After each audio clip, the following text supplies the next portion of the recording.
Well, good morning. I really can't say that this today, what you are hearing, what you will be hearing more of in this hearing in the coming hours, it couldn't be overstated how important this is. I think Representative Gates, you just laid out very succinctly why this is so critical. You know, I know a lot of people back home are wondering, you know, we hear about this weaponization, you guys get up here, you investigate, but nothing ever seems to happen. Think about this for a minute, though. Why this is so critical that we are investigating the weaponization of the Federal Bureau of Investigation and the Department of Justice. As was pointed out, if you are a parent and you attend a school board meeting, there could be an FBI agent in the parking lot scribbling down your license plate number.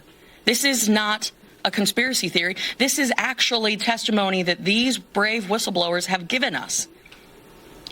That is not America that I know. If you are a Catholic and you want to attend Catholic Mass, perhaps there is an informant inside reporting on what you are doing inside. This is the thing that novels are written about. This is spy movies. If you think about the FBI whistleblowers who have come forward bravely, this today will demonstrate the pattern that the FBI has used in retaliating against them and their families, because their families have served just as honorably alongside them. These men have served our country, both in law enforcement and in the United States military. Furthermore, as we have seen, these are decorated individuals who were led down a path only to find themselves left out in the cold, iced out. And this was by design. When the FBI was questioned about this, the word that kept coming back was, it's a coincidence. It's a coincidence that they leave these people in a position where they cannot seek outside employment, they cannot access their personal belongings, despite the fact that these men have served their country. But even worse, the loyalty to the nation has been questioned.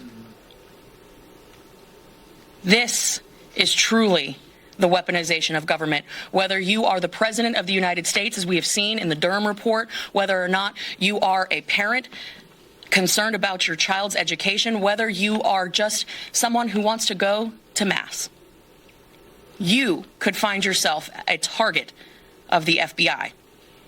This FBI certainly knows no bounds, and we are seeing that in every single interview, in every single piece of evidence that we uncover. And this is really just the tip of the iceberg, but I would like to reiterate what what Representative Matt Gaetz said earlier. This is not about the good men and women of the FBI, the rank and file agents who do their job honorably. No, this is about the political corruption at the very top that has seeped down into every field office across this nation. If you don't toe the company line, you might find yourself a target of the FBI, whether you are an outsider or an insider. And that is what we seek to uncover. One of my colleagues here today will outline some of the key retaliation points, so I don't want to belabor that point. But I do want to say to those that are concerned that we investigate and there is no subsequent action, everyone standing behind me agrees. We have to present the evidence, we have to deliver that evidence, and then we have to take action to make sure that there are consequences, but also that this never happens again. That is why in this particular case, I am so glad that the treatment of these whistleblowers is being referred to by the U.S. Office of Special Counsel and the Inspector General for further investigation. And I would encourage you all today in today's hearing to witness the treatment that these whistleblowers will receive from our colleagues on the other side of the aisle who will seek to discredit them at every turn.